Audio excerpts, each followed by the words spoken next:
We're going to start the ceremony. Welcome so much.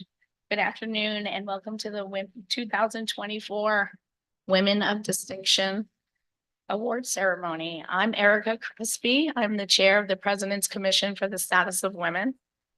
And it's been my pleasure to bring you this amazing demonstration of commitment, talent, leadership, persistence, and I guess sacrifice of people on our campus who make a difference, move us forward, create innovation, and not only change the WSU system for the future, but also through our students and our collaborations beyond WSU, we change for the world. I'm glad to be gathered with you today during Women's History Month.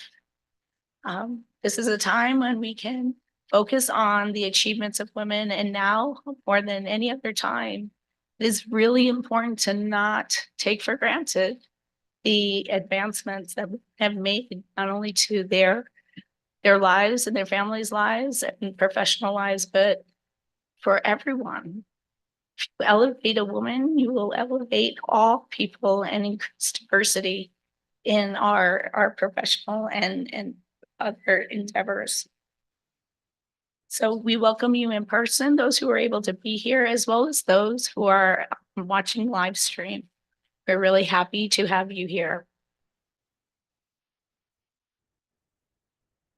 So the rich tradition of women's contributions to Washington State University encompasses teachers and scholars, staff, advisors, students, and alumni, administrators, regents, volunteers, and friends. It is what we see today in the women that we are celebrating is such a diverse spectrum. We have representatives from almost all campuses. We have about 7 of our colleges represented. So there is such a wide range of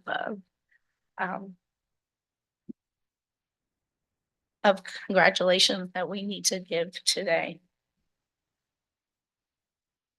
One of the special things about the ceremony is hearing the stories of the women who have found their path toward leadership and their friends and colleagues, from their friends and colleagues, and from the women of the distinction themselves. We have a format where we have the nominators introduce the winners, and it's hearing those stories that is so inspirational. There wasn't a dry eye in the house last year when we tried this format. And to quote Michelle Obama from her book, Becoming, there's power in allowing yourself to be known and heard, in owning your unique story, in using your authentic voice. You will hear many unique stories today. And there was once a time where paths were quite restricted, few role models to go upon. But I think everyone here will share their unique path and be inspirational to us all. I would like to also introduce Cheryl Oliver, who is the chair-elect of the Commission for the Status of Women, and she will be co-emceeing this event and introducing us all. So we'll be trading off. So do you wave? So,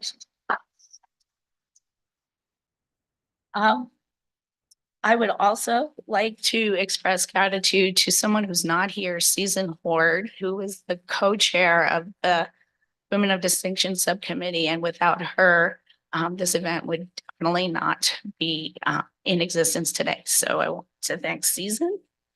I would also like to thank President Kirk Schiltz, whose continual support for the commission is so important and so appreciated. Unfortunately, he could not be here today, but he does in many ways support the mission that we have, and that is to make sure the women at our university increase their ability to reach their full potential, and then along with that, everybody else's.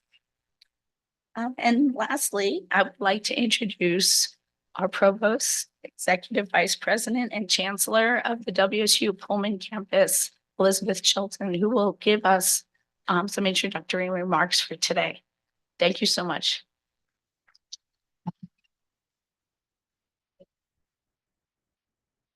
So thank you, Erica, and thank you all for being here this afternoon. What a great crowd. It's always my pleasure to be able to support women, especially during Women's History Month, but every day, each and every day. Just welcome to the 2024 Women of Distinction Awards. It's been an honor over these past 4 years to join a rich legacy of diverse women at WSU, both within our institution and in our communities. I was especially grateful to be able to highlight a few of these women at our annual Share the Mic panel earlier today. So it's been a great day for me to celebrate women at WSU. This annual award ceremony gives us an opportunity to recognize the many women who have helped WSU become a more inclusive and equitable place to live, work, and educate. And it also provides an opportunity to reflect on the leadership journeys that are unique to women in higher education. It's safe to say that it can be an uphill battle at times, but surrounding yourself with incredible women like those here today make that climb much more pleasant. As I look around the room, I think we can all agree that all of the nominees today embody the very best of what it means to be a Coug and be a leader. They've demonstrated an unwavering commitment to elevating social justice issues, generating positive change, and improving equity. And they've all led with passion and conviction, and their contributions have made a marked change for the WSU system across all aspects of our mission, from education to research to outreach.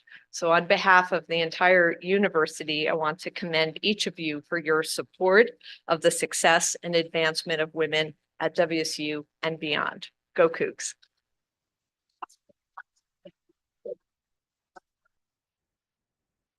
Thank you, Dr. Chilton. As Erica mentioned, my name is Cheryl Oliver. I serve the Carson College of Business as the Associate Dean for Professional Programs, and it's my pleasure to be your co-MC today. The first category that we'll be speaking of is the alumni category, and I was so inspired when I Googled each and every award winner, this one especially as a fellow Washington State University graduate. So at this time, I'd like to invite Jason Peschel, who has nominated our winner, to come on up and tell us a little bit about this nominee.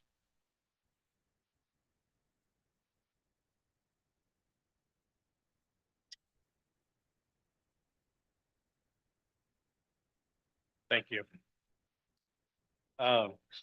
It is my genuine honor to have been a part of the nominating group for Tess Wakasugi-Don for the 2024 Women of Distinction Award. I've had the privilege of knowing Tess for more than a decade. She's one of the first industry partners that I had met after joining the WSU Construction Management Program, where she has been an advisory board member there since 2010. Tess is a remarkable woman who has carved out her own path in the construction industry. I'd like to highlight a few of her accomplishments and attributes that make her so deserving of this recognition. Tess graduated from WSU with a BS in construction management and a minor in business.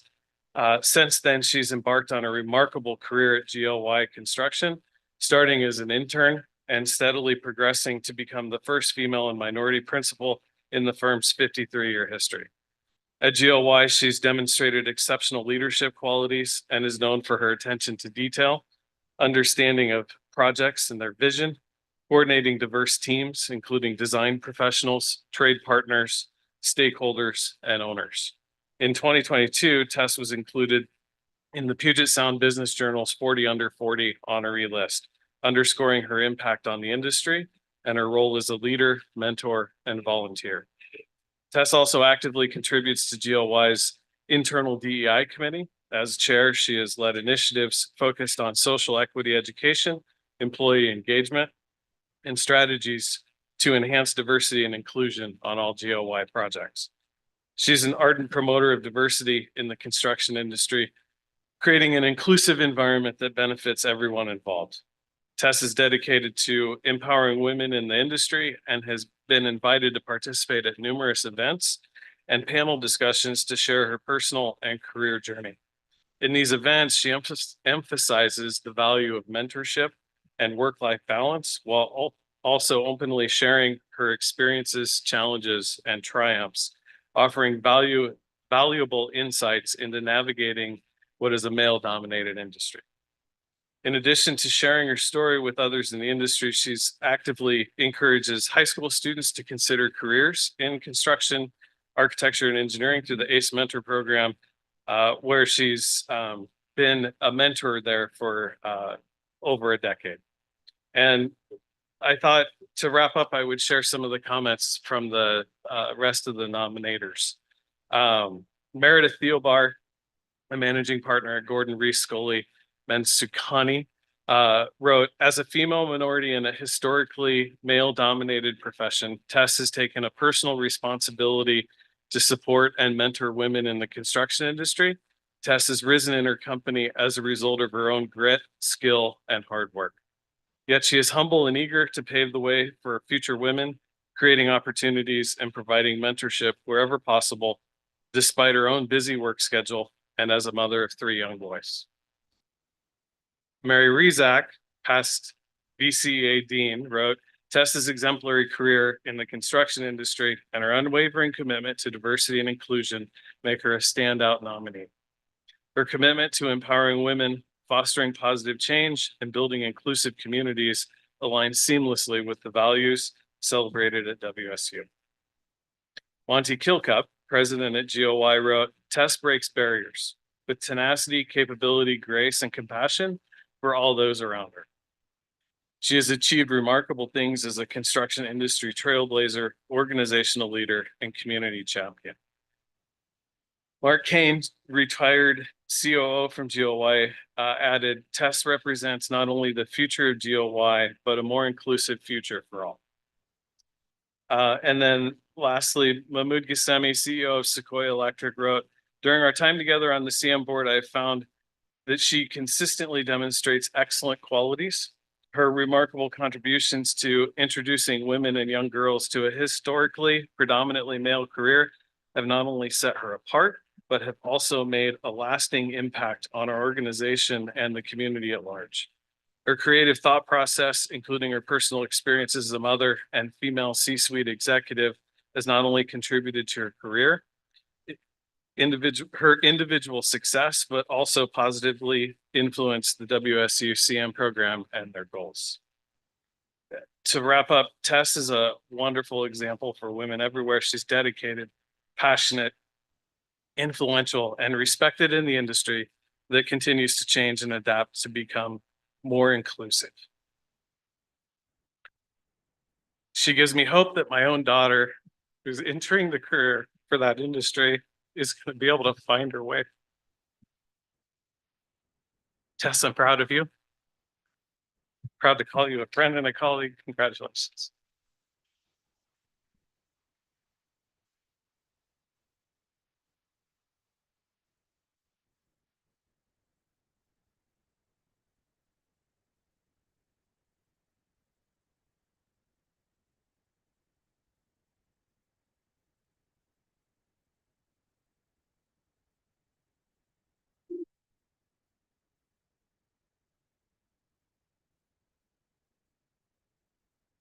Hopefully you can hear me. Good afternoon. Thank you for this honor. I'd like to first extend my warmest congratulations to all the awardees today, whose achievements have enriched our respective fields. As a minority woman navigating the construction industry, the significance of this award strikes a deep personal chord for me. I am grateful for the women who have paved the way before me and for the unwavering support they have given me throughout my career. I, in turn, commit myself to paying this support forward, nurturing, and empowering the women of tomorrow in both my community and industry. I would like to thank the awards committee and my nominators, former Dean Mary Rezak and Associate Dean of Facilities Modernization and the Director of the School of Design and Construction, Jason Peschel. I would also like to thank my husband, Jeremy, and my 3 boys, Seiji, Kenji, and Rio. They are my everything and what drives me every day. And lastly, I want to thank my parents. I'm here because they encouraged, supported, and challenged me. Giving back to my community, the industry, and WSU has been a core value of mine. Being a mentor through the ACE Mentor Program of Washington has allowed me to share my passion for construction with high school students who often have little awareness of the career opportunities in the building industry. It's been incredible engaging with the curious female students, and I enjoy also making connections to the WSU CM program. The saying, if you can see it, you can be it, resonates with me because early in my career, I struggled to see the possibility of having a family and a leadership position because when I surveyed the executive ranks of the construction industry, I didn't see anyone who looked like me. I had 2 choices, wait for it or try to be it. I got involved in NAOP, volunteered to be panelists or speakers for industry events, engaged in my community during Women in Construction Week, and become an ally and eventual leader for diversity, equity, inclusion, and belonging initiatives. Connecting with other women will always be a priority for me. Representation and visibility matters. Being a part of the WSU Construction Management Advisory Board for the past 14 years has given me the opportunity to promote this highly regarded program with top-of-class graduates. I am grateful and appreciative for my educational foundation that forged my career journey and achievements. I look forward to continuing to work and collaborate with the women of the construction management student group because WSU CM female graduates will now have the benefit of a trusted and supportive network before entering the industry, which looking back, I wish I had. Let us continue to break barriers, defy expectations, and build a future where every woman's dream is supported and her contributions valued. Thank you again for this incredible honor, and let's keep building together.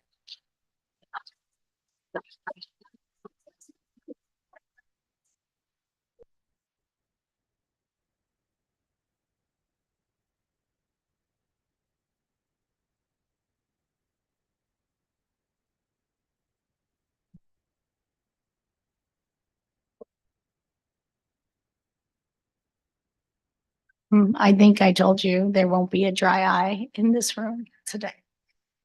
For the next award, I'm sorry. I would like to introduce the nominator of the Women of Distinction in the undergraduate student category, Christy Kittle.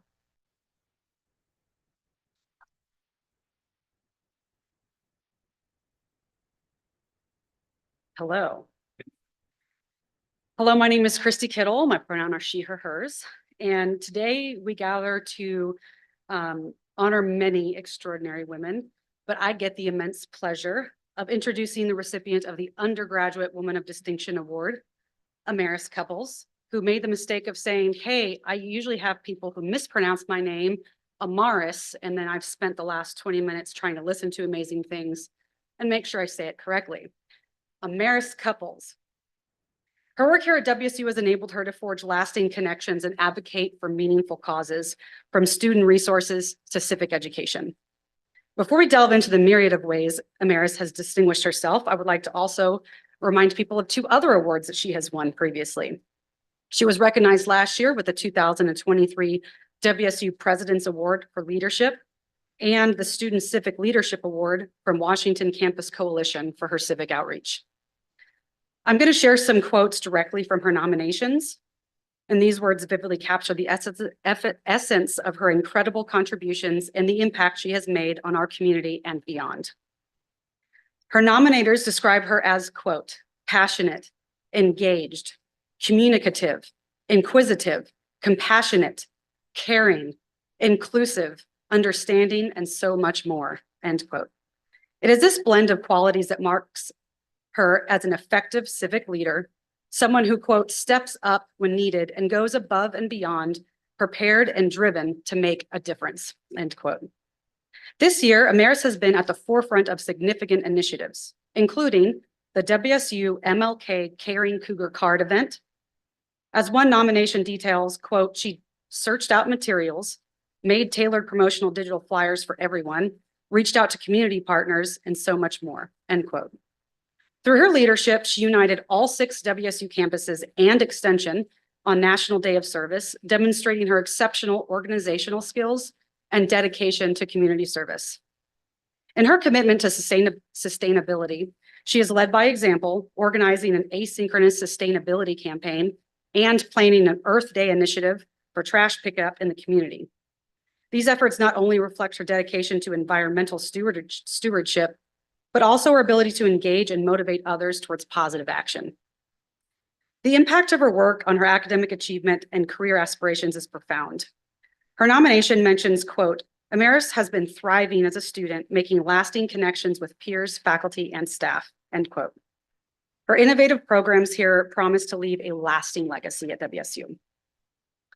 In summarizing her civic leadership, one nominator remarked, quote, Amaris is a boost of energy, enthusiasm, and engagement, end quote. Through her roles in ASWSUG as a student ambassador, she has advocated for student resources, facilitated connections, and educated her peers on the importance of civil engagement. Furthermore, her initiative in establishing the first global campus LGBTQ+ club, which is how I met her, speaks volumes of her commitment to creating a more inclusive and supportive community. She is not just a recipient of this award. She is a shining example of what it means to lead with empathy, drive positive social change, and empower those around her.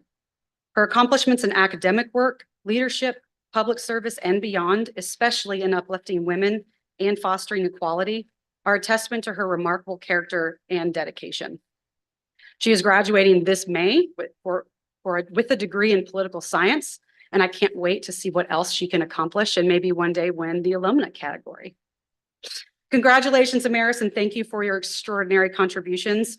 Your impact is a testament to the powerful change one person can enact through dedication, passion, and leadership. So everyone, please join me in applauding Amaris Couples as she comes forward to accept this honor.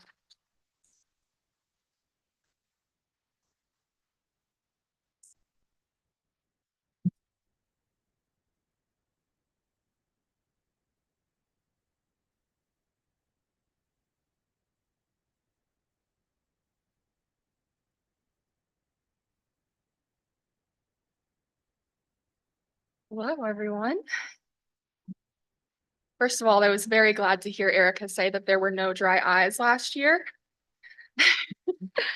I have to thank the award committee for this incredible honor. No dry eyes. I have to warn you, as I share my story tonight, I may get a little bit choked up. But in the wise words of lawyer Barbie, Sharon Rooney, this makes me emotional, and I am expressing it. I have no difficulty holding both logic and feeling at the same time, and it does not diminish my powers, it expands them. I was inspired by this quote when I watched the movie Barbie. It reminded me of the journey that has brought me here to this moment. For those who are unfamiliar with my journey, I am a senior at WSU Global Campus, and I am studying political science. And I have been working within my WSU Global community while also working to build my career in politics. The realm of politics is a realm so deeply rooted in male-dominated spaces. These male-dominated spaces are meant to make women feel out of place and unwelcome and out of control. And in navigating these male-dominated spaces, I have found myself continually striving to prove that I'm not only capable, but deserving of the positions that I hold. Yet, I am acutely aware that many women face far greater obstacles for a mere fraction of the recognition and opportunities that I've been fortunate to receive. It's a stark reminder of the systemic inequalities that persist, urging me to use my platform to express the stories of those who remain unheard. With that, it's crucial to take a moment to acknowledge the privilege that I carry as a cis white woman. I understand that I will never firsthand experience what a woman of color, trans woman, or people beyond the gender binary will endure. I carry with me the stories of those who have fought tirelessly for recognition, and it propels me forward. It instills in me a responsibility to not only succeed for my own sake, but to pave the way for a more inclusive and equitable political landscape. This recognition serves as a testament to the collective efforts of women who have fought and continue to fight for a seat at the table.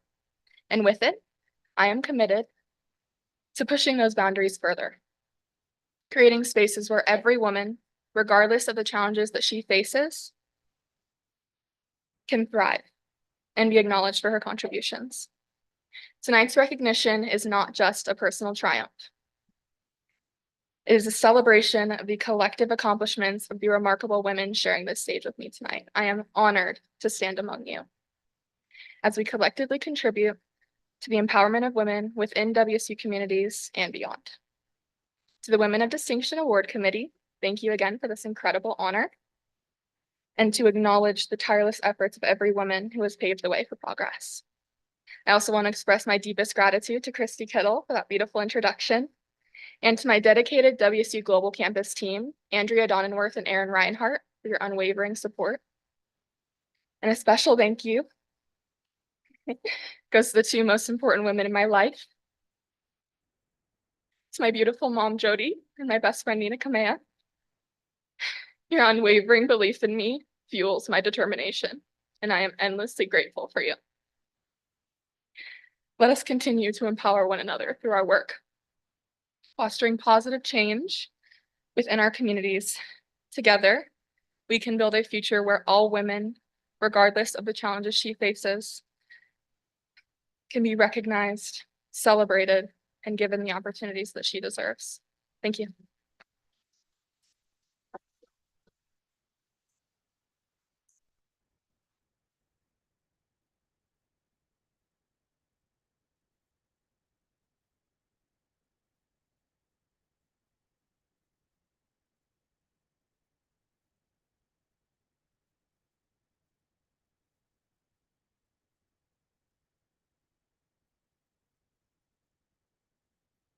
At this time, I'd like to invite two of my colleagues, Dr. Jeff Bramlick and Dr. Chuck Munson here.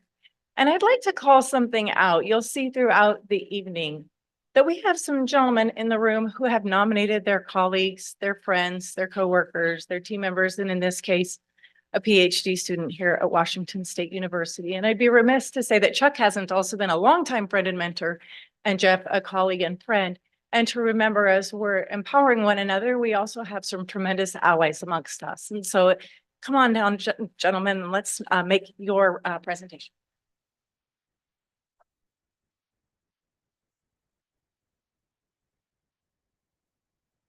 Thank you, Cheryl. I'm fortunate to introduce Ping Ping Tang.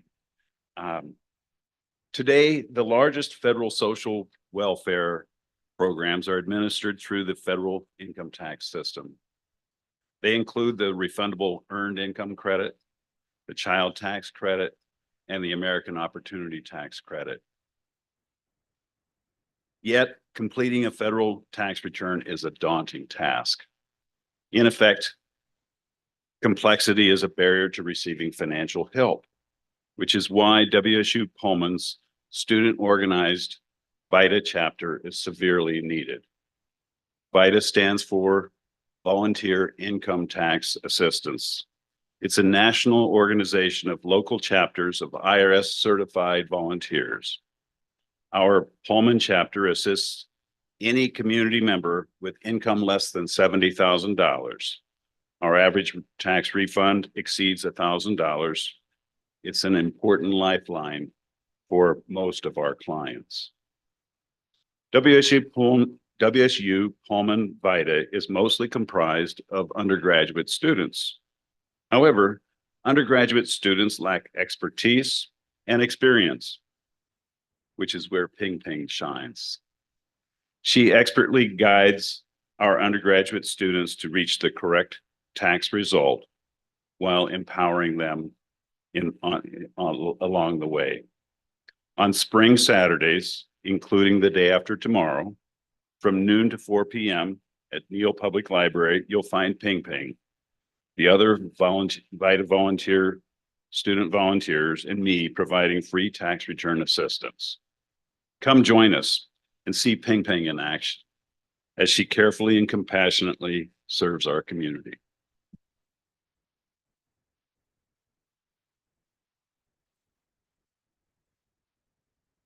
Well, first, thank you, Jeff, for your work with that program. It's a really vital service that's provided here.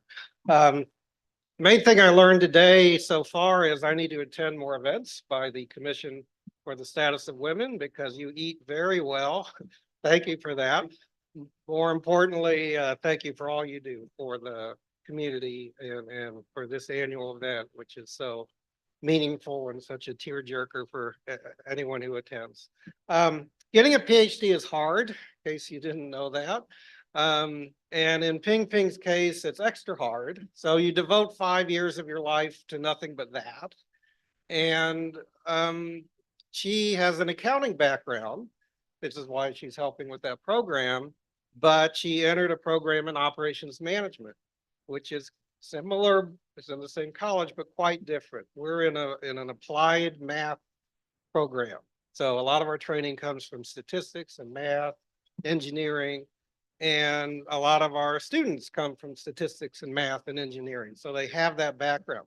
Ping Ping's like me, she came from a business background and had to make all that up. So she's been taking extra math classes, sometimes recommended by me, sometimes recommended by her, for every semester since she's been here. In addition, she has an 8-year-old boy and a husband here in town. And if their family's anything like mine, the husband takes even more management effort than the kids. And I don't know how anybody gets a PhD with kids because I was single when I did it and I had no free time for anything. So with that background, I was amazed a year ago to hear about her efforts in this. So during winter break, when most students were decompressing or getting ahead on research or whatever, she was studying for and passing 3 different IRS certifications that qualified her to do this. And in particular, she was interested in the international students because none of the other volunteers had that training. And as Dr. Gramlich stated earlier, our tax system is so complicated that tens of millions of us have to pay others to figure out how to pay the government or at least pay software to do it. And for a lot of our community members, that's a real, not affordable.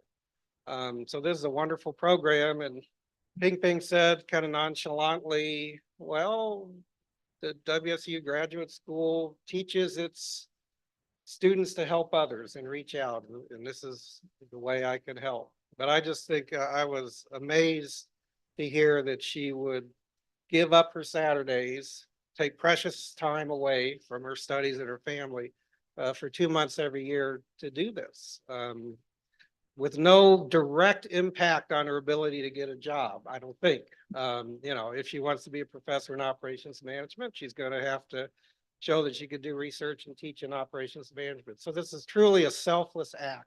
And I think inspiring not only to other female graduate students, but to all of us. And if all of us would have a little bit more of Ping Ping's attitude, I think most of society's problems would melt away. So congratulations, and please help me welcome Ping Ping Tang.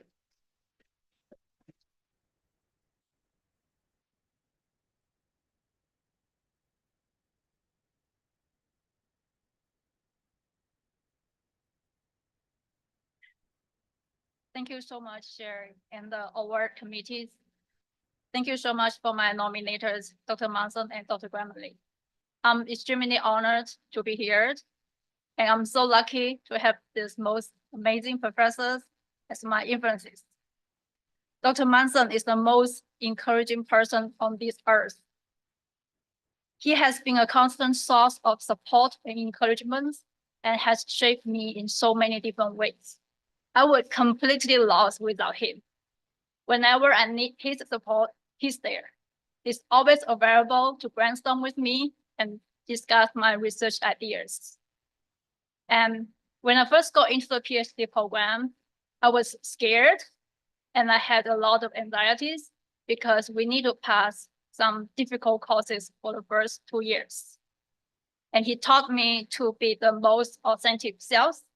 He let me work on my own pace to catch up on the math and statistics and to fulfill my research passions. Therefore, and I know he trusts me and he has confidence in me that I can accomplish the program and become a researcher and teacher eventually. So therefore, I'm able to explore different research ideas and dedicate my time to the VITA with no fear. And Dr. Gramley, he's the most accountable person, puts a lot of effort onto VITA beyond what he needs to. He make himself always available for students and clients. One time, I made an error on the lady's tax return. I finished the tax return on Saturday, and I didn't realize the errors until Monday when I tried to recap my work. And I was scared. I text Dr. Gramley and tell him what happens.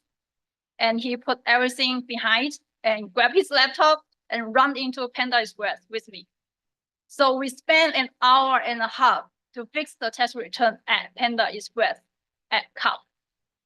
And we helped the lady to claim $25,000 back for the refund, federal refund. So he taught me how to take accountabilities, and he leads by example. So people are saying, do what you love, money will follow. I believe do something good to others, to the communities, luck will follow. My motivation for joining VITA program is to ensure that my peers file their tax return accurately. And I feel deeply honored that as an increasing number of students, they come to me for their friends or neighbors, they ask me to look at their tax returns. And I help them look at the tax return, fix the error if they did make it in the previous years. And I know because I represent the image of VITA, and I'm committed in fulfilling these responsibilities. And I'm also excited to see more and more undergrad volunteers. They are making effort to pass the IRS certifications and be ready to assist the foreign students and scholars. I have had the privilege of watching VITA make a large impact on the communities. And we have included the tax assistance for foreign students, and we are finding a way to provide online assistance as well. So we are all together making effort to make this vision a reality. Thank you so much for the award. I'm extremely honored to be the recipient today. Thank you so much.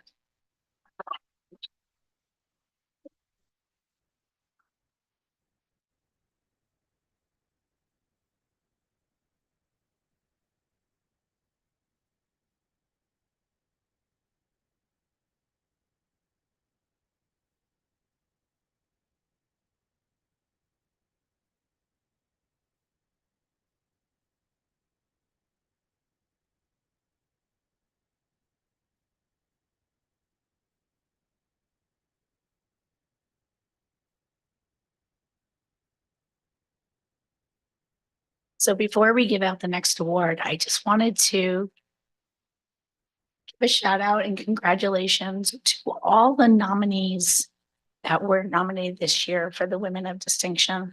We had over 40 something, almost 50 applications. It was really amazing to see system-wide the amazing things women women are doing. And I could never have read all those names so I made that slide. So if anyone's here is nominated, I would love for you to stand up if you're in the room. Let's give you a applause.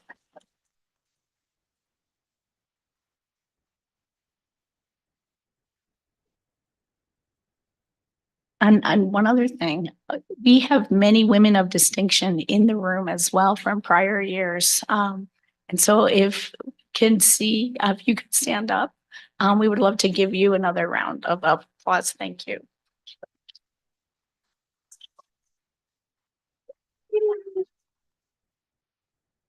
Yeah, it's very exciting. So For the next nominator for the Women of Distinction in the staff category, I would like Tammy Crawford, Associate Professor of Sports Management in the College of Education, to come up. Thank you. Good afternoon. Thank you. Thank you to the committee for putting this together. Let me open with the fact that Corey does not believe she is deserving of this recognition. She will tell you she is just doing her job. I argue she is doing her job, but she does so with distinction. Corey McGrath is an exceptional academic advisor for sport management program, but she is so much more than an academic advisor. Contributing to the personal growth and success of others is a way of life for Corey. She is a tireless student advocate. She is focused on the pursuit of continuous improvement in her work and service. She strives to ensure the services that she provides to students lead to more self-sufficient, self-assured future practitioners. Corey is amazing at ensuring students have all the information that they need and then encouraging them to act in their own best interest. She considers the best interest of the student above all else, and she goes above and beyond the role of advisor in her impact on both students and the broader sport management program. She serves on numerous committees and groups, the Glen Terrell Presidential Scholarship, the Regents Scholarship, College of Education Scholarship. She's been an active member with search committees for WSU orientation counselors, College of Education and Elementary Education advisors, kinesiology, academic coordinators. Currently, she is part of a search committee we are on together for the next assistant professor in sport management.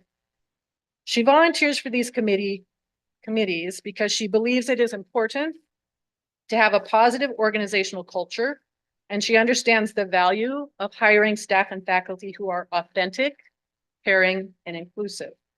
She thinks about what it feels like to be a student.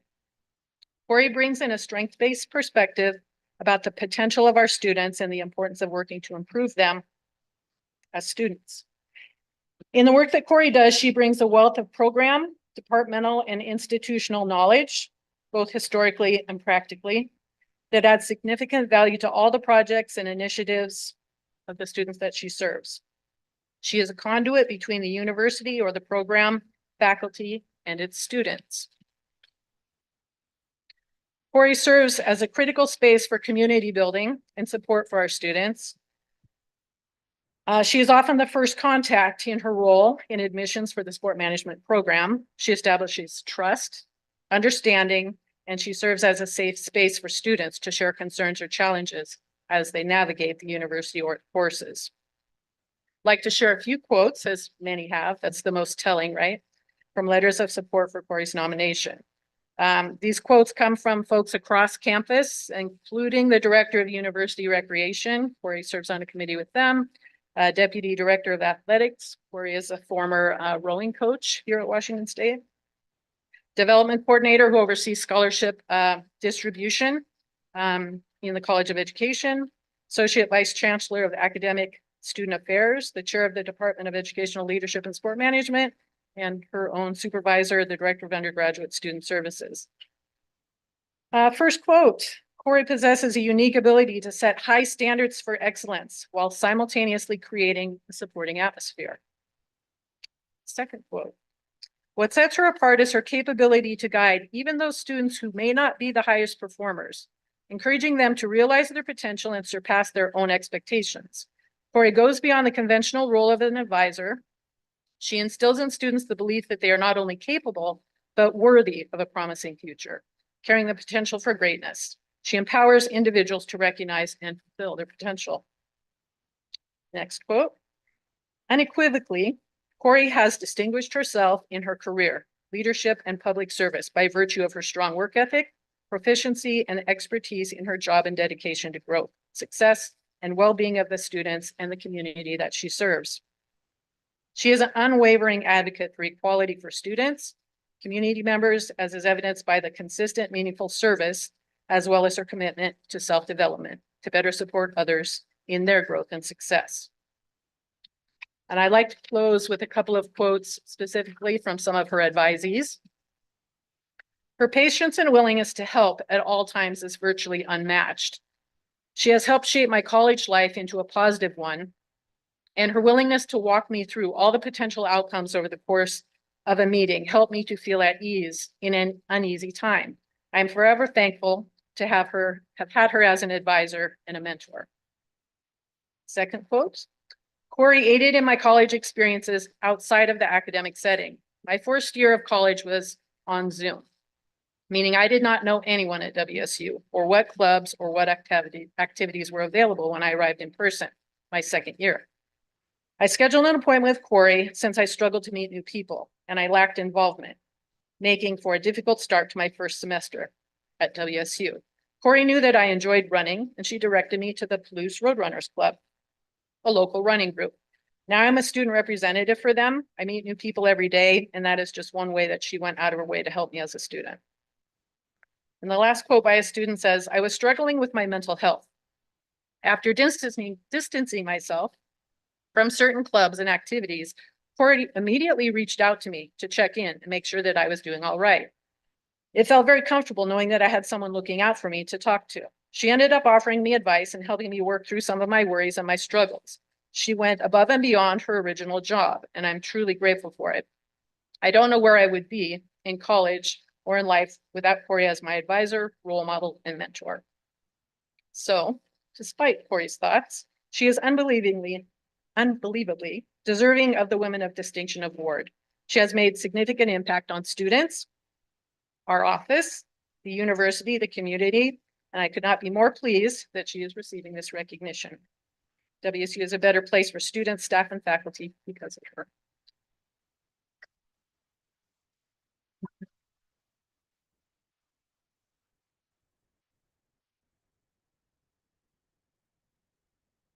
I didn't put as much time as I could.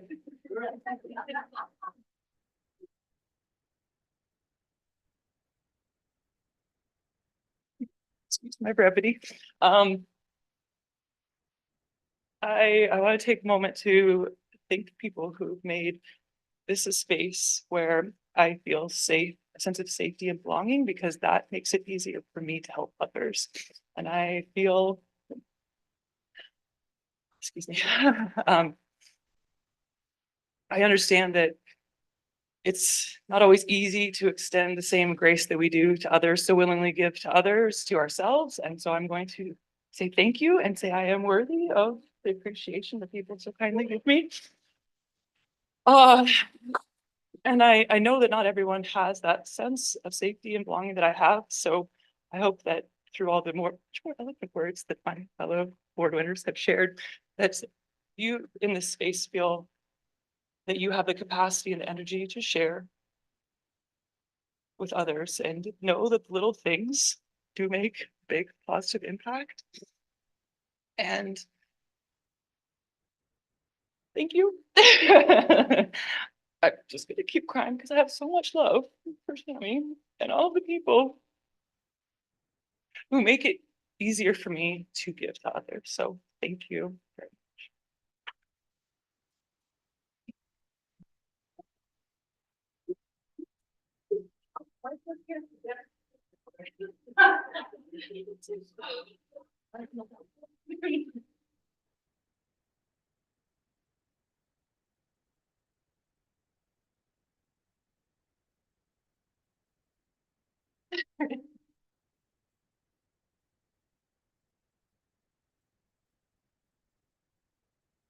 I think Erica warned us. Probably better should have grabbed some more of those cocktail napkins for your table. All right. At this time, we are going to celebrate the Women of Distinction in the category of administrator. And I would like to invite Dr. Jeff Haney, the chair of the Department of Medical Education and Clinical Sciences in the Elson S. Floyd College of Medicine, to join us.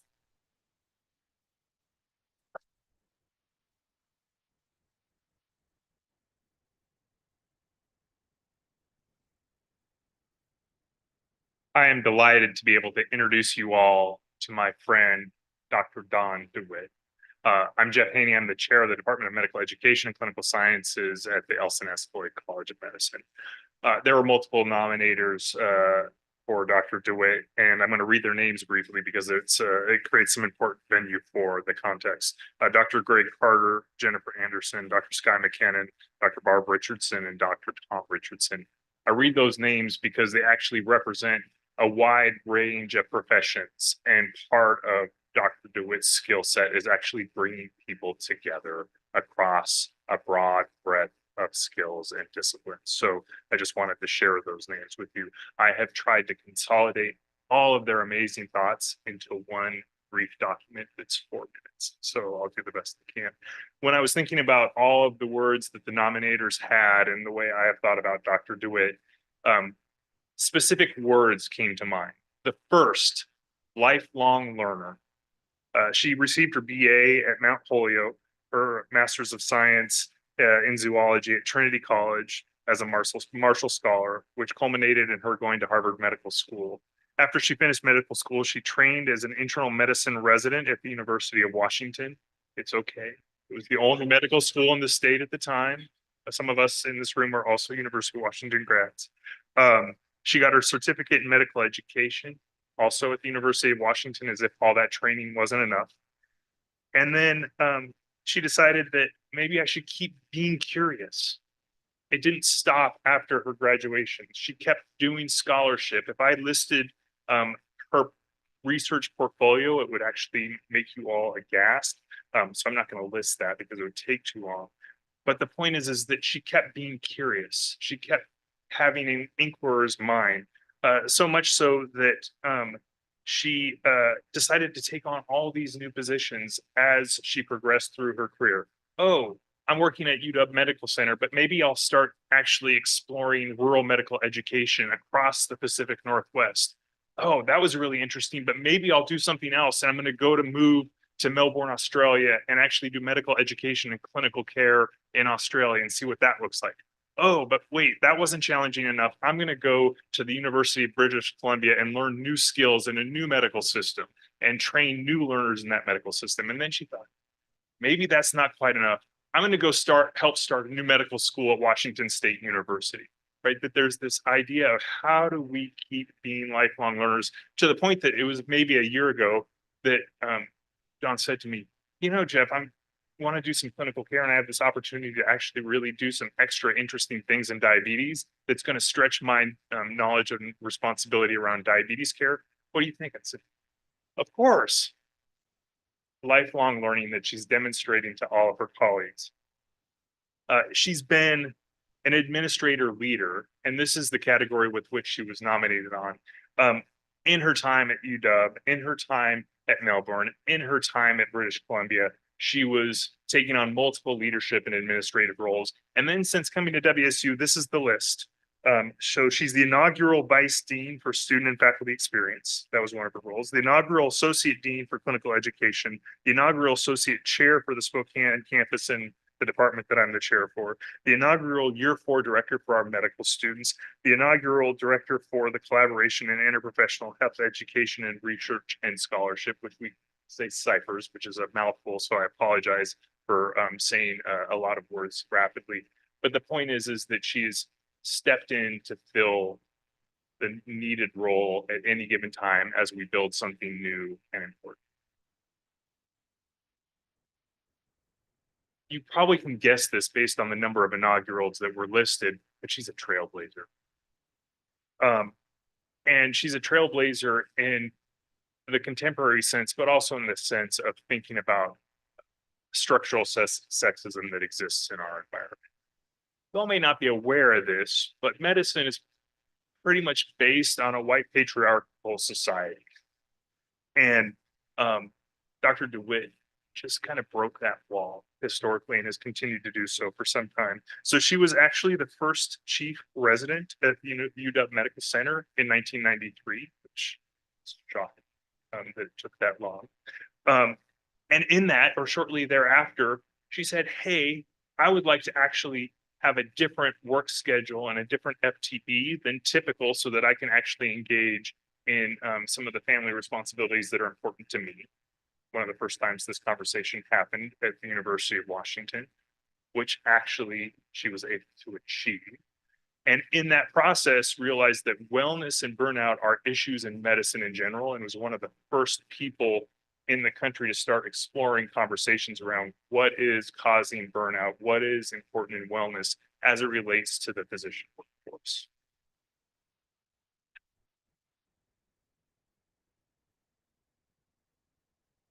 But ultimately, and this is what I was going to read this quick quote, she's a mentor and sponsor for everyone, but particularly for junior faculty and female junior. Dawn's genuine interest in supporting, mentoring, and elevating those in her sphere of influence is remarkable. She seeks to empower and create opportunities for others to thrive. She takes a vested interest in those within her profession, other healthcare professions, and those outside of healthcare. Personally, I have witnessed Dawn mentoring students, administrators, staff, and faculty. Dawn elevates those within the WSU community and those external, even intentionally, internationally. She graciously connects colleagues with her networks and aims to help others succeed. Dawn inspires others, especially women, to lead, succeed, and contribute to social change. She continually encourages and mentors those within her sphere of influence. Her impact is wide and cannot be overstated. The final word I was thinking about, besides mentor and sponsor and trailblazer and leader and inquirer, is the concept of steward. And that in all of this, Dawn has been working diligently to create a future that is more productive and equitable for coming generations. And I can't think of a more recent example than I got a text the other day from one of our faculty that had a name and a picture of one of our graduates from our inaugural class, who is now a chief resident at the University of Washington. And she has no idea that her current role can be attributed to Dr. DeWitt's efforts back in 1993. So with that, I want to say thank you, Dr. DeWitt, and I hope I didn't go over my 4 minutes. Okay.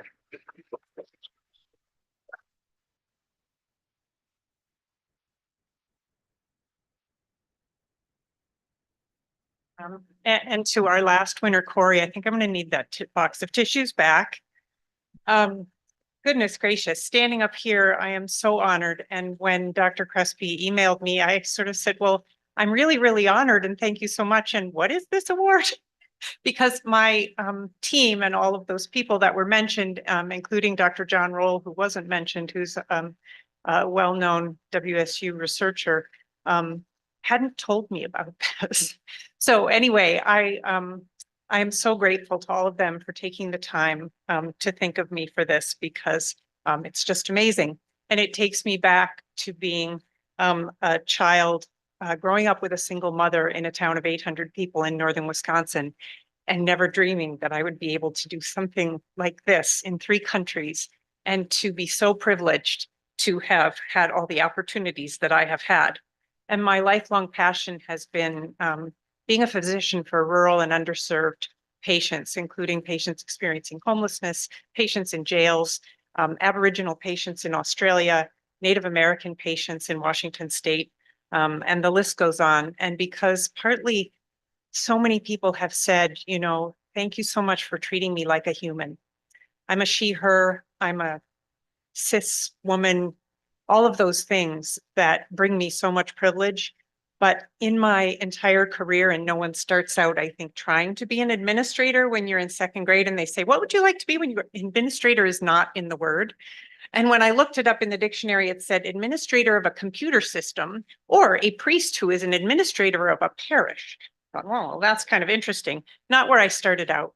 When I first applied to be a dean, one of my colleagues, very well-meaning, pulled me aside and said, Dawn, why would you want to do that? You know, there's only 1 letter difference between dean and dead. So why did I do it? I did it because I wanted to give back, because I love my students and my patients, and I wanted to make it better for them. Every executive that I have been on, and I mean executive in terms of small committee around a dean, has been an all-male exercise. Now, I hope someday soon that will change in a place near you, or it has changed already here in Pullman. But it's been a challenge to figure out. I figured it was easy to pick the coat for today, right? Go Cougs. But it's harder to navigate those challenges of, if I say this, will I be taken the wrong way? The first time when I was a medical student, 2 other students and I started a course on women in medicine about the history of medicine. And at Harvard, there were no women professors in the medical school at the time. And of course, you can imagine all the assumptions that were made about the 3 of us that decided to start this course and all of the nasty remarks and all of those things. But here I am today. And so I guess it was the right thing to do. And I had a lot of fun doing it. So I think that's part of the theme. The other thing Dr. Haney mentioned, I was the first woman to get a paid maternity leave at the medical school in Seattle. And there was all this debate about, well, does she still deserve an office if she's only 80%? And does she still deserve blah, blah, blah, blah, blah? And you may not know this, but women physicians are still paid 15 to 25% less on average after all of these years. So having an event like this and having a recognition that yes, women are breaking these barriers. 30 years ago when I started my career, I thought we'd have them all broken by now, but I appreciate those of you who are working on this. And finally, I will say that women physicians don't, when you look at patient surveys, women physicians are assumed that they have to be kind, and men get extra credit for being kind on patient surveys. But 2 weeks ago, I was in northern Wisconsin in a rural town with my stepfather who was acutely ill. And there was a woman anesthesiologist. Now, women surgeons have better outcomes than men surgeons. They still get paid less, but they have better outcomes. And this woman, my father was in a wheelchair, and this woman got down on the floor and sat and had a conversation with my stepfather eye to eye because he could not get out of the wheelchair to have a conversation with her. And I just want to say that so many of you have made a difference for so many people. So please keep encouraging our students, keep encouraging each other. And thank you so much for this award. It means a lot to be able to be a servant leader. Thank you.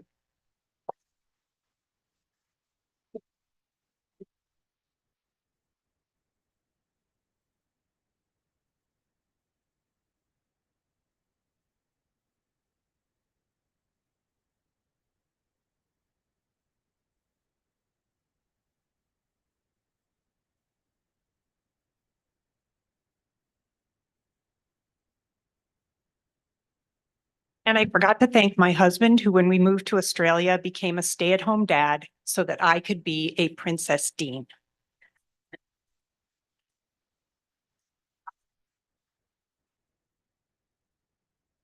It also should be said that Dr. DeWitt is the inaugural recipient of the administrator category for women of distinction. We also have a new category for career track as well, which be coming right up. But we see roles around the campus expanding, and we just wanted to be more inclusive. I also am very glad to hear that somewhere in the state of Washington, there is paid maternity leave.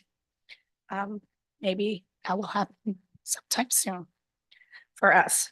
So to introduce the nominators for this year's Women of Distinction in new career track faculty category, I would like to bring up Kinsey Freeman, a graduate student in the School of the Environment, and Dr. Jan Boll, who is professor in the Department of Civil Engineering and director of the Center for Environmental Research, Education, and Outreach. Hey. Good afternoon, and thank you all so much for being here today. I'm going to speak a little bit. Unfortunately, Dr. Julie Podowski was unable to be here in person, but we're lucky enough to have her here on Zoom. So it is an honor and a privilege to have the opportunity to stand here and celebrate Dr. Julie Podowski as the 2024 Woman of Distinction in the Career Track, representing myself and Dr. Podowski's lab group.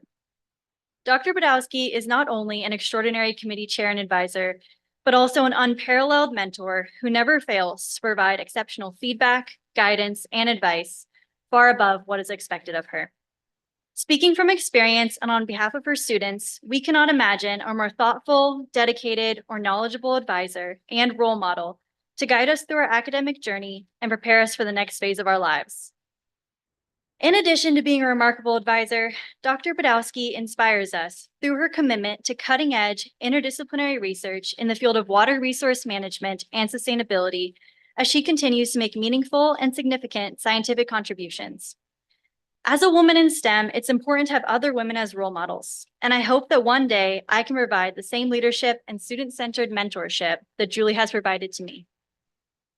There is no one more deserving of this award, and we are beyond grateful to have the opportunity to work and learn from her.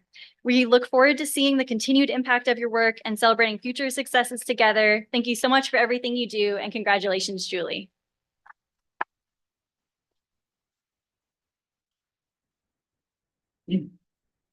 And Julie, just so you know, your graduate students are all here. Hello, I'm Jan Bol. I am indeed the co-director of Serio with Julie. And my co-nominator is John Yoder, and he is the director of the Washington Water Research Center. And John and I have had several opportunities and honor to work with Julie in different capacities over the years. And there's a lot packed into her nomination, so I can only cover so much. But one of the key things about Julie is she's a true collaborator.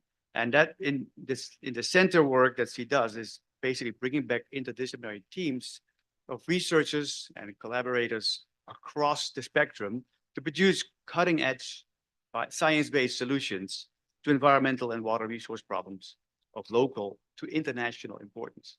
She actually has taken this to the transdisciplinary level through community engagement, and she fully embraces the WSU land grant mission in this way. Julie excels at ways to connect climate, land, and water use within social systems to enable humans and the environment to adapt to global change.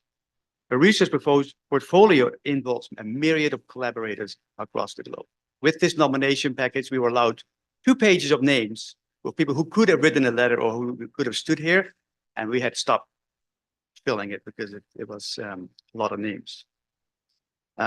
Julie's accomplishments at the academic level are impressive, but clearly beyond what I could cover here today.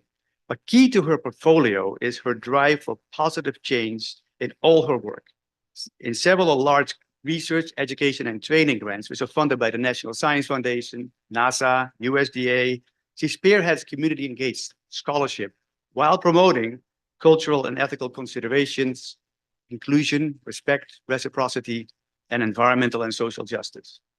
And her service at WSU is focused on the long-term ability of researchers and students for all walks of life to be better stewards of the environment. And as of 2023, Julie is co-directing the WSU Sustainability Committee on behalf of President Schultz. And she's also recently led climate change and research-related workshops to help align WSU's research to Washington State's priorities for mitigation and adaptation to climate change. But Julie's involvement goes far beyond WSU.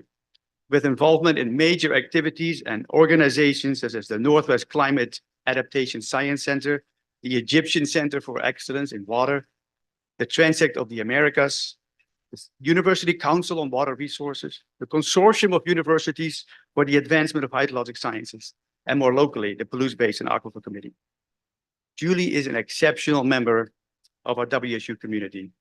She exemplifies excellence as a representative of WSU, and she is just highly deserving of this Women of Distinctions Award. And we thank the committee for selecting Julie for this award. And Julie, on behalf of all of us, a heartfelt congratulations. Thanks, Kinsey. Thanks, Jan. That was a lovely introduction. I'm really sad to not be here in person today, but another great woman of distinction, my grandmother, actually recently passed away. She's a really independent woman and a matriarch of our family, and so I'm back home celebrating her life with my family, but it's also given me a really nice opportunity to reflect on what this award means. And so, I think this award is special because it gives us an opportunity to take a moment out of our really busy lives to appreciate all of that hard work, dedication, and energy that women and other employees around WSU pour into every aspect of the system, from administration, teaching and research to mentoring. And so, as you all know, It can feel like a really great burden at times, but those burdens can often bear some really rich and impactful fruits, grants awarded, papers written, and amazing opportunities for others, like students graduated, jobs landed, or networks formed. And the satisfaction that comes along with these things really motivates me to do what I do. And so all along, it seems that the more I give, the more others give in return. And it's a really nice example of a positive feedback loop. So I'm really honored to receiw this award. I know the nomination process was not a trivial task, as Jan kind of implied. And so I really appreciate all the people who took the time to write letters of support. In fact, it's probably safe to say that all of these people have played an important role in shaping who I am and what I do here, and are in no small way what allows me to receive this award today. For example, I've had some excellent mentors to lean on, like Jenny Adam, who's last year's Woman of the Year, who's been so encouraging and thoughtful and generous with her time. She was one of the first people I met at WSU, and I love that I've been able to work with her closely and benefit from her guidance since then. She's helped me refine my mentoring and my grant writing skills to become the successful person that I am today, and I'll forever be grateful for that. There's also Jacqueline McCabe, our principal assistant at Serio, who's been here as long as I have. And she's been one of my biggest supporters and has always been there to help me and encourage me in the work that I do. And again, I am so grateful. And then, of course, there's Jan Boll and John Yoder, two people who've been incredibly supportive to me and my interests and my work, and have helped me find opportunity after opportunity, helped me navigate my career, all while being amazing collaborators who manage to somehow keep up with everything I do while also being extremely busy people themselves. And so having these mentors is a real gift I reflect on and appreciate actually daily. And their company along the way has been really enlightening and immensely enjoyable. And so as a result of this mentoring and an amazingly open and collaborative environment at WSU, it's allowed and encouraged me to then turn around and help support and provide similar opportunities to those other colleagues and students, creating additional positive feedbacks. There are dozens of amazing colleagues that I've worked with over time that have helped me or let me help them shepherd crazy new research ideas to life or shore up things when they don't happen to go according to plan. But I think most important are those amazing students I've had the privilege to mentor or engage with over the years. I see women and men with the same passion and the same drive and the same eagerness that I have to do meaningful things with their time. And it's really thrilling to work with these students. They keep my passion alive. And with each experience, I find my job more motivating and rewarding. And so I really love watching these students that flow around me as the years go by and their expertise and confidence. And then they go off and do great things. Again, giving, leading to giving. So again, I'm really grateful for this award. I'm so pleased to have joined the ranks of the women before me, and I really look forward to meeting those who come after me in the future. So thank you again, especially to my nominators.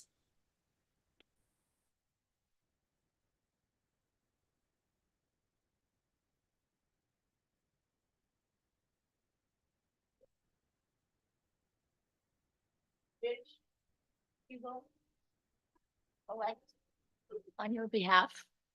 I feel like I'm at the ask. Thank you.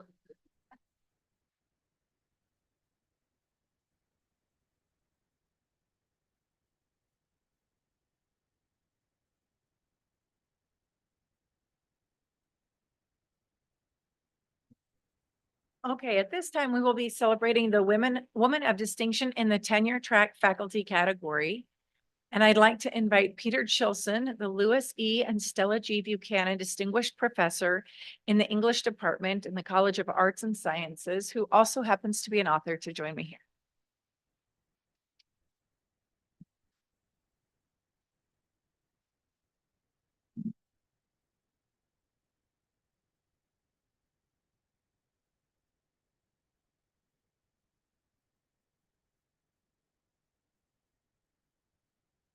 Thank you. I'm here to talk about Debbie Lee. I've known Debbie for 26 years. We were both hired at Washington State University in 1998. I came to set up a creative writing program, and Debbie came on as a scholar of romantic literature to become one of the preeminent people in her field in the country. In those early days, like in many university English departments, things were a little divided. Rhetoric and composition was over here, and literature was over there, and creative writing was on some distant island. I liken it to I use a Cold War metaphor for it. We only met to exchange prisoners in the middle of some snowy bridge. I didn't talk to Debbie much, not until 2002, when I joined a local creative writing workshop, which oddly was founded by a literature professor, Debbie Lee. I've learned a lot from Debbie about collaboration. Collaboration is not easy. And Debbie, of course, had been deep into it long before she came to WSU. She'd been teaching the fine arts and creative writing for years at community colleges and in high school. She was a drama teacher and director at Richland High School. She taught at Yakima Community College. Building collaboration is just what Debbie is all about. And that's the thing about Debbie is that no experiment, no collaboration is too wild. If you take a class from Debbie Lee on the British poet and artist William Blake, you better be ready to make your own art and write your own poetry using Blake's techniques. Debbie helped build the WSU Creative Writing Program by teaching new courses in the memoir and environmental writing, redesigning our visiting writer series, which she ran for a decade, building into it a student writing workshop taught by prominent guest writers. It's still going strong now. Today, Debbie is one of WSU's most distinguished scholars and teachers, author of 9 books, some 70 scholarly articles, personal essays, and poems. Her work has won 30 awards and honors. She is affiliate faculty in the program in Women's Gender Sexuality Studies, the Honors College, and the Center for Environmental Research and Education and Outreach.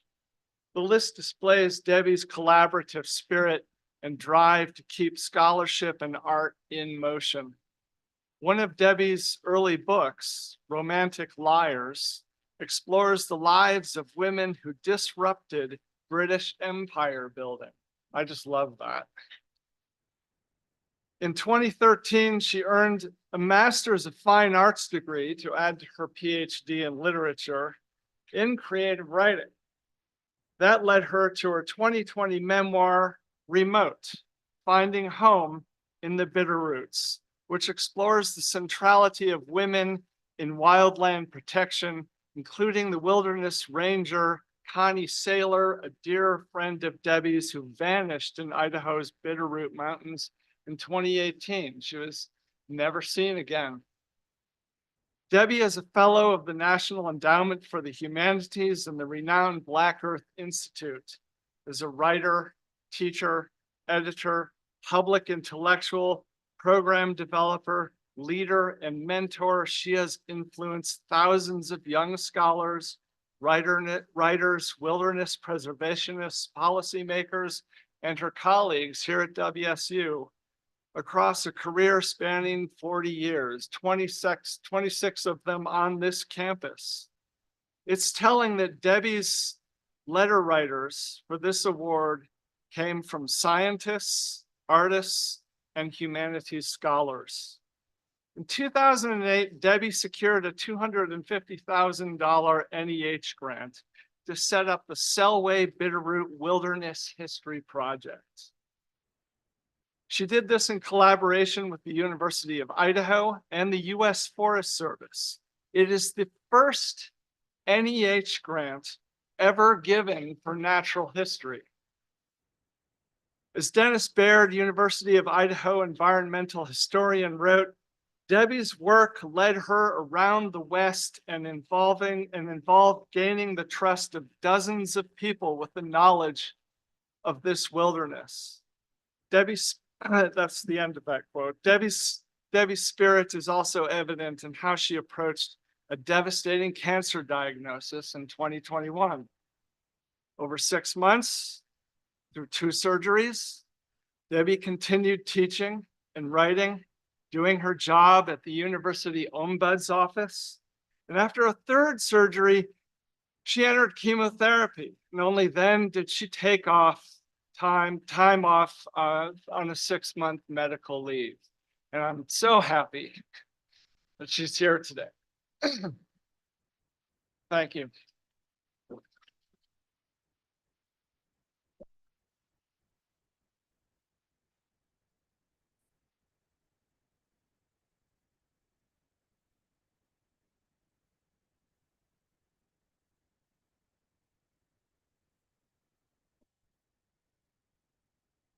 Thank you, Peter. I want to also thank the President's Commission for the Status of Women, Erica Crespi, and all of the people who worked in making this ceremony and reading applications. The other amazing recipients here, some of whom are my friends like Kim and Julie, and my nominator and colleague and friend Peter Chilson himself, who is so accomplished himself. I also want to acknowledge that my dad, my brother, and my husband are here, and my daughter is watching from Vancouver, BC. I have been, like Peter said, at WSU for 26 years, and I can't think of a more inspiring environment to train students, especially women students. My women students have become teachers, lawyers, literary agents, activists, park rangers, editors, business owners, writers, actors, and journalists. And many of them have become mothers, and I will add, become mothers of daughters. And it's this calling, become of mothers and daughters, that I want to pause on today. Because lately I've been thinking a lot about women and genealogy. I wouldn't be here today at WSU without my grandmother's and my mother's influences, how they loved to read, how they loved to write, how they loved to teach, how they reached beyond themselves to improve the lives of others. Exactly 1 year ago, this Saturday, I lost my mother to ovarian cancer. At her funeral, I witnessed the hundreds of lives that she had touched through the many volunteer organizations that she served in the Spokane area, from teaching little kids how to ski at free ski school, to making quilts for homeless youth on the streets of Spokane, to serving meals to veterans. I had the privilege to sit with her by her side in her last moments. And it was a reckoning for me because 1 year earlier, as Peter mentioned, I had been diagnosed with aggressive cancer and was told I would not live through the year. My mother and I, in fact, were treated by the same oncologist at the same time. My mother's cancer could not be cured, but mine was, at least for now. Cancer is terrible, but it also has its gifts. When you peek over the edge of your own mortality, you see things in a radically different way. Whereas before I had been focused on my career and my next vacation and unfocused on many other things, now I know that it is relationships, relations with family, friends, students, colleagues, strangers, and the natural world that are really the only things that you can take with you to the other side. And it's in that web of human and natural relationships that I'm thankful for the lives and influences of women. Just before my mother left this earth, my daughter had a daughter. So I am a new grandmother. And my granddaughter's name is Tiger. And everybody who sees Tiger remarks on how much Tiger looks like my mother. And I agree. I see glimmers of my mother in Tiger in the way that they laugh and in the way that they just have these huge open hearts. During some of the most brutal days of my cancer treatment, I could do only two things: talk to my mother on the phone. She was going through her own treatment at the time, and write poems about the lineages of women and the natural world. And I'm just going to end by reading one of these small poems. It's set on the shore of Lake Michigan in February 2022. And it's called Outside Zion, and Zion is a little town right on the shore of Lake Michigan. I walk a rise, dig palms of gold from stiff dirt, slide on sand pond next to a great lake. My daughter's belly blossoms and the ice thickens. Far below, pockets hollow as bird bones swell. I will have a normal lifespan after all, or I won't. Mama Michigan's waves freeze in motion and time outside Zion. Outside my window, icicles grow from the barren branches of a lilac. A quarrel of sparrows in the boxwood, the hole punched through my back where the tube goes in. I will eat brown bread around a campfire with my daughter, her daughter, while my avian companions survive winter on seeds hidden under the snow. Thank you.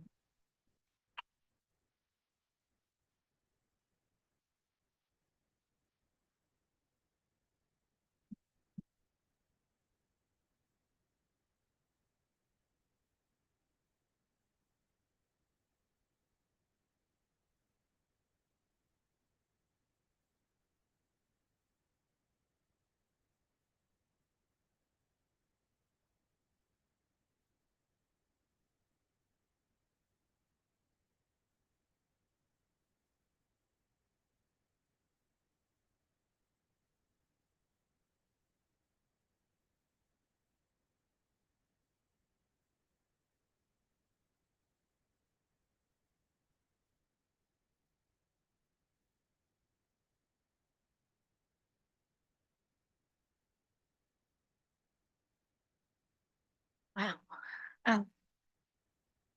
So for the last part of the day,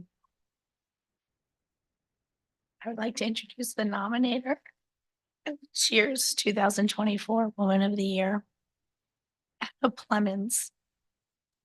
Assistant Professor and Associate Vice Chancellor, Academic and Student Affairs at WSU Tri-Cities.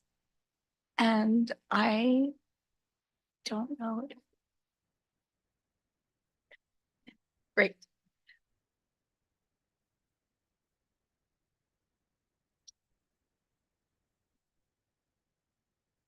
All right, good afternoon. It is for me an absolute honor to announce this year's the 2024 Woman of the Year.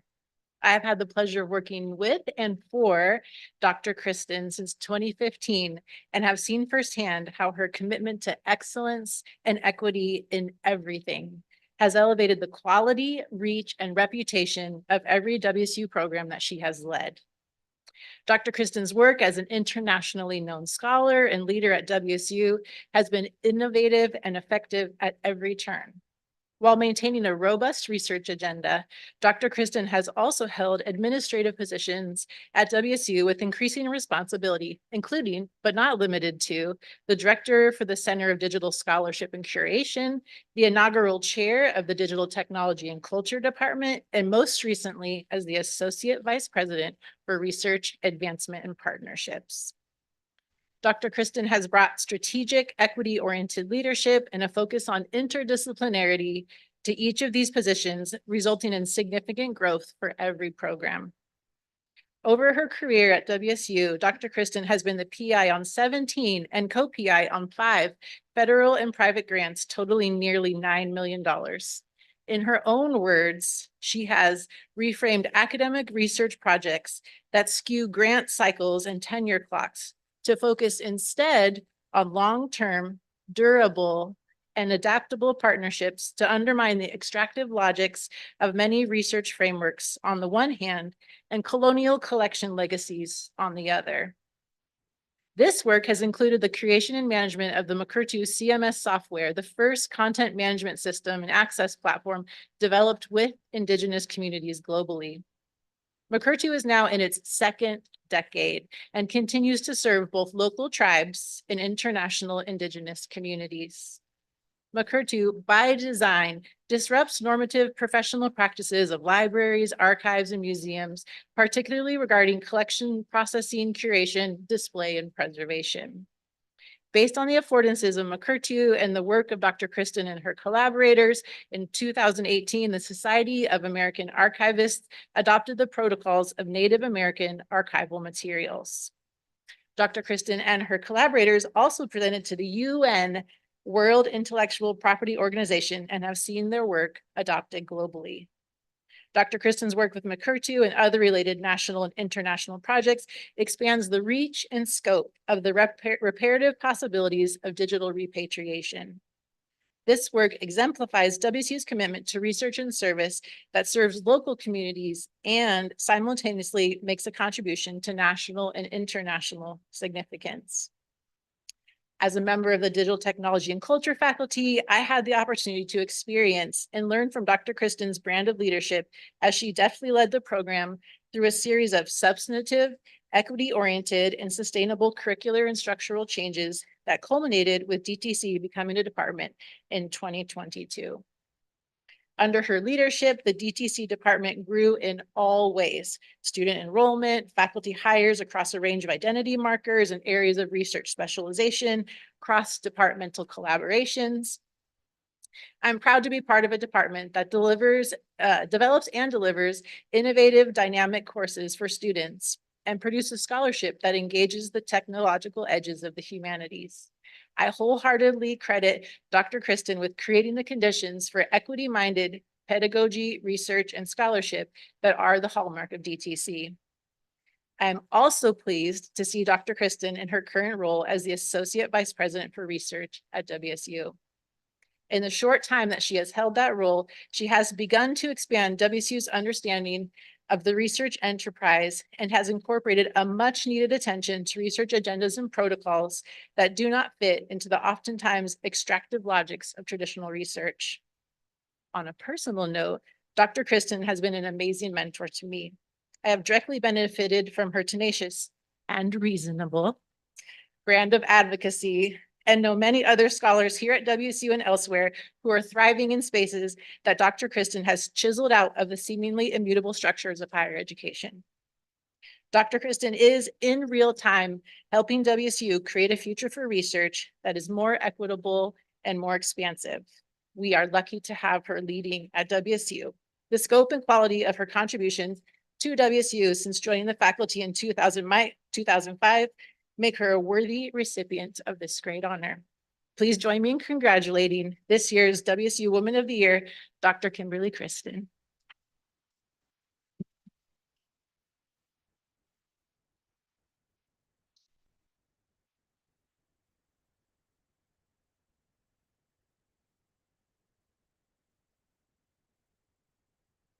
Thank you, Anna. That left me a little speechless. And those of you who know me well or at all know that that's not usually the case.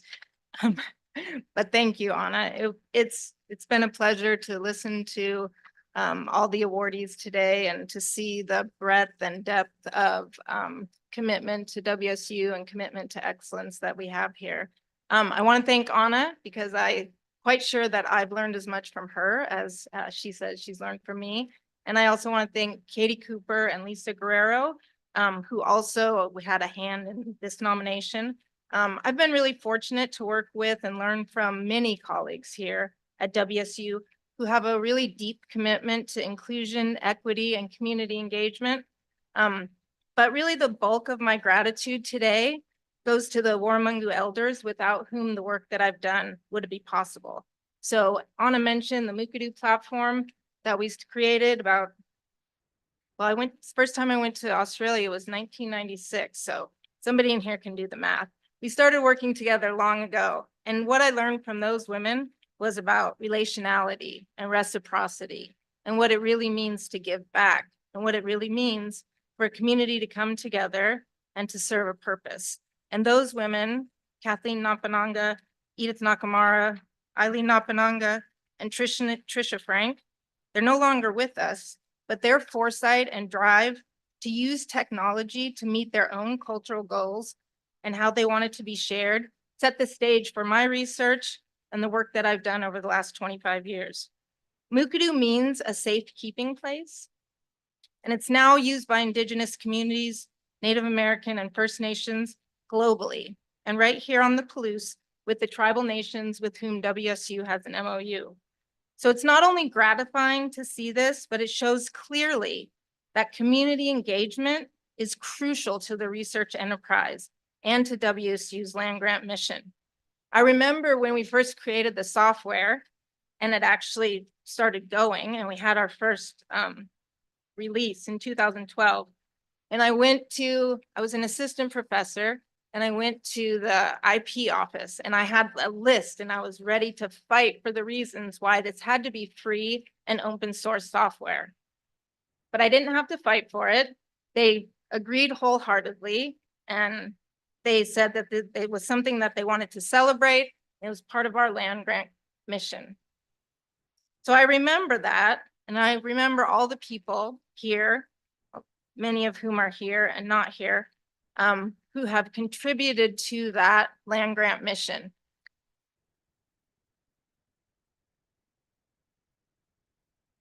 So I'm not going to go into a whole list of people, but I just want to thank everybody who's here today, and particularly to Anna for this nomination.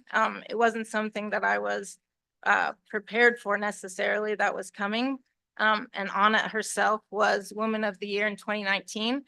Not 100% sure what that means, Woman of the Year, but I will take that on as my commitment to continue WSU's land grant mission in every one of the ways that I can make that possible. So thank you to everybody today.